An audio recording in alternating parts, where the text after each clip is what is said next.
solusyon. Tayo'y mag-ehersisyo, sabay-sabay na tayo. Lakad yung tagilid, anong takuting kaya.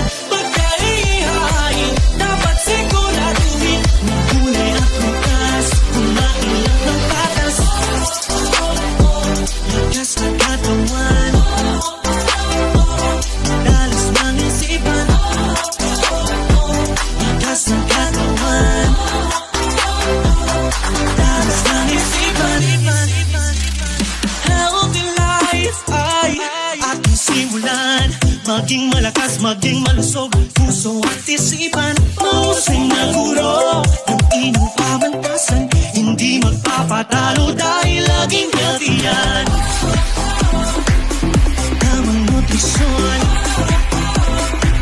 tiyak na solusyon.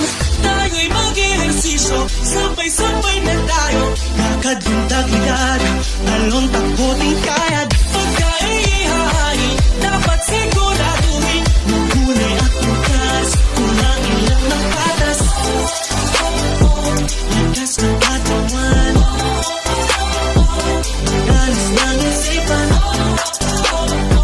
Lakas ng katawan, dalas ng isipan. Lakas ng katawan,